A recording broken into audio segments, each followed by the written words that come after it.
There was one time in particular where I felt like I was at a bit of a crossroads in terms of where I wanted to go in terms of like having a spiritual home. And so I kind of told myself I was going to take a month and pray on it and really think about where I saw my future going.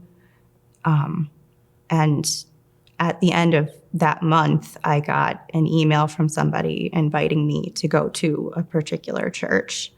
And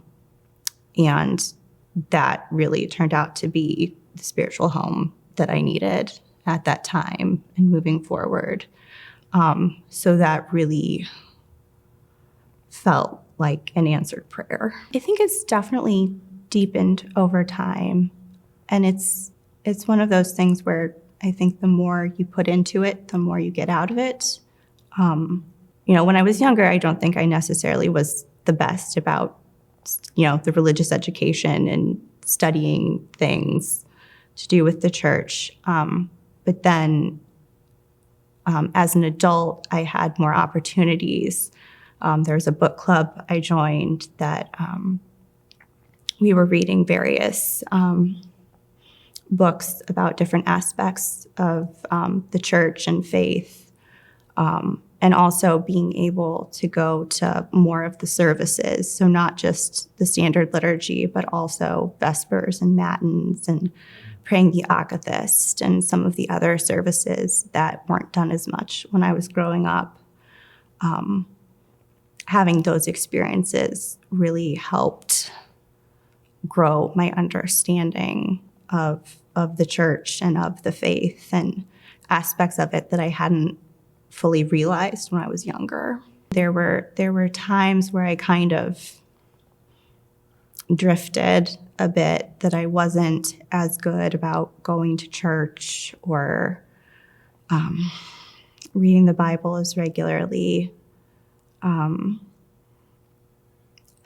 I think there's some doubt there. It's hard to live in the world today and not occasionally have doubts about what's going on and what your place is amidst everything. But I don't feel that I ever seriously got to a point where I felt like I was, going to leave the church or not believe in God altogether. I have a young son, so he just turned 1. And so raising him is, a big job. And so having the Lord's help in that is good. And my husband isn't Catholic, so I feel like that is a little bit of a challenge in terms of making sure that he grows up with a strong grounding in the faith, because I would like him to have that. I remember in the early days of the pandemic, that was very hard as, things were getting locked down. And I spent a lot of time, it was during Lent, so I was reading the Psalms as part of my observance. And whenever I came across a verse that felt particularly meaningful to me, I would write it on a Post-it note and stick it on the wall. And there was one, I can't remember which psalm it was from, but it was, "Be stout-hearted, wait for the Lord." And so I think sometimes that's what you need to remember, is that God works on his own timetable, and you need to sometimes wait and be patient, and eventually you'll get an answer. And it can be difficult because patience isn't necessarily one of my strong suits. But I think understanding that waiting is often part of it has been key for me. I was raised Byzantine, so my dad's family was Byzantine Catholic. My mom was also she was Protestant when they first got together. And then I believe it was shortly after they got married, she converted to Catholicism.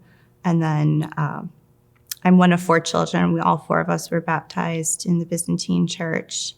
My grandfather, my dad's dad, was very active. I can remember from when I was very little, people referred to him as the old altar server at the parish because most of the other altar servers were young kids up through high school. And then my grandfather was kind of the one who oversaw the training and worked with all of them. And he continued doing that up until his 80s when some health challenges kind of forced him into retirement. But I remember that having, a big impact growing up to see him doing that all those years. And my grandmother was also very active. She mostly went to a different parish most of the time, but she would come for the holy days. And I remember we'd always get together for Easter, and the Holy Supper on Christmas Eve at their house was always a big sort of joyous event. And so having their example was really great.